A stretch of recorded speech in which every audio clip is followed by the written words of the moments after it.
ঘোষণা দিলেন, একজন নামাজি যদি আল্লাহর জন্য যদি নামাজ পড়ে, তার জন্য বলেন কার জন্য? আল্লাহকে দেখাইবার জন্য, আল্লাহকে খুশি করাবার জন্য।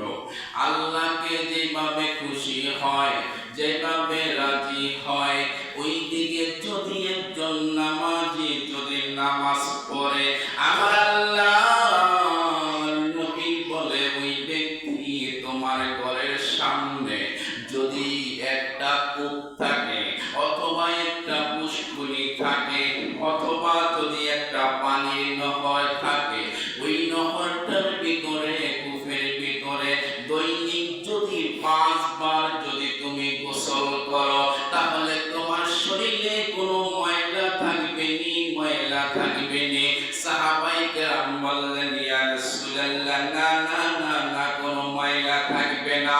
আল্লাহর নবী বলল, যে আল্লাহকে খুশি করার জন্য নামাজ পড়ল, ওই ব্যক্তি 5 ওয়াক্ত নামাজ পড়ার কারণে তাহার দিলের মধ্যে, তাহার শরীরের মধ্যে, অঙ্গ প্রত্যঙ্গের মধ্যে কোনো ময়লা থাকে না। কি থাকে না? ময়লা থাকে না। তাহলে আমরা নামাজ পড়ার পরেও আমাদের দিল ভালো না, নামাজ পড়ার পরেও আমাদের অন্তর ভালো না, নামাজ পড়ার পরেও আমাদের কাজ কারবার ভালো না। তার মানে হয়েছে আমি আপনি চাই নামাজ পড়ি না কেন, এই নামাজটা দিয়ে আমার আল্লাহকে দেখাইবার জন্য, আল্লাহকে খুশি করিবার জন্য নামাজ হয় না। এই নামাজটা হয় শুধু ডিউটি আসা আর যাওয়া, আর মানুষকে দেখাইবার নামাজ পড়া ঘোষণা।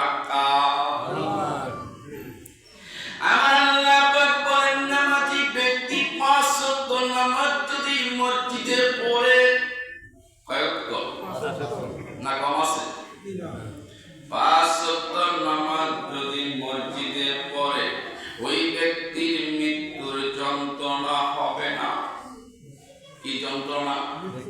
মৃত্যুর যন্ত্রণা হবে না। যে ব্যক্তি 5 ওয়াক্ত নামাজ আমার আল্লাহকে খুশি করিবার জন্য পড়বে, ওই ব্যক্তি মৃত্যুর কোনো যন্ত্রণা পাবে না, ওই ব্যক্তি কোনো কষ্ট পাবে না। ওই ব্যক্তিকে যদি দুনিয়ার ধন সম্পদ যদি সব কিছু দেওয়া হয়, আজরাইল আলাইহিস সালাম যখন জান কবজ করতে আসবে, আজরাইল আলাইহিস সালামের সাথে জান্নাতি 2 জন ফেরেশতা আসবে। তাদের এক হাতে থাকবে জাহান্নাম, আরেক হাতে থাকবে জান্নাত। যখন জান্নাতের আবহাওয়া দেখাবে, দেখানোর পরে বলবে, ও বান্দা, তোমার এই কি নামাজের বিনিময়ে তোমার পুরস্কার।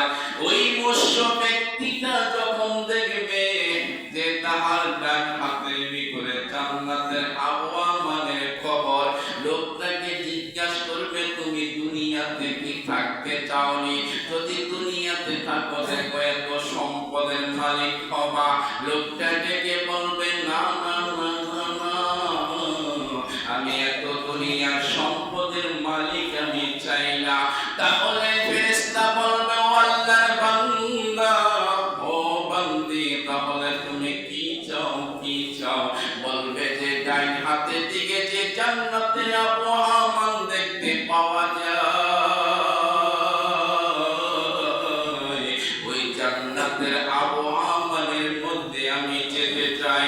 ফেরেশতা বলবে, চাকরি তোমার এটা কিসের পুরস্কার? ডেকে বলবে, আমি জানি না এটা কিসের পুরস্কার।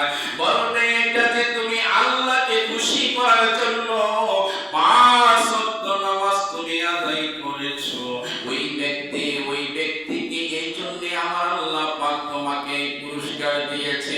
এখন কি তুমি দুনিয়া চাও না এটা চাও? ফেরেশতার কাছে বলবে, আমি চাই জান্নাতের আবহাওয়া। তাহলে ডাক দিয়ে মালাকুল মউতকে বলবে, মালাকুল মউত, আমার জানটা কবজ করে নাও, আমি যেন এই জান্নাতের আবহাওয়ার ভিতরে তাড়াতাড়ি প্রবেশ করতে চাই। মালাকুল মউত ডাক দিয়ে বলবে, কোন দিক দিয়ে তোমার জান কবজ করব? তুমি দিক দিয়ে জান কবজ করলে তোমার ভালো হবে, পায়ের দিকে না মাথার দিকে না চোখের দিকে? তখন বলবে আমি শুনেছি, নবীর জবানের হাদিস থেকে আমি শুনেছি মৃত্যুর যন্ত্রণা বড় কঠিন। যেমন জীবিত একটা বকরি ছুঁড়ে ফেললে যেরকম কষ্ট হয়, তার চাইতে বেশি কষ্ট আমি জানি না কোন দিক দিয়ে নিয়ে ভালো হবে। তখন ইমানের কলেমা বলেন, কিসের কলেমা? ইমানের কলেমা সামনে হাতে ধরে বলবে পড়ে নাও লা ইলাহা ইল্লাল্লাহ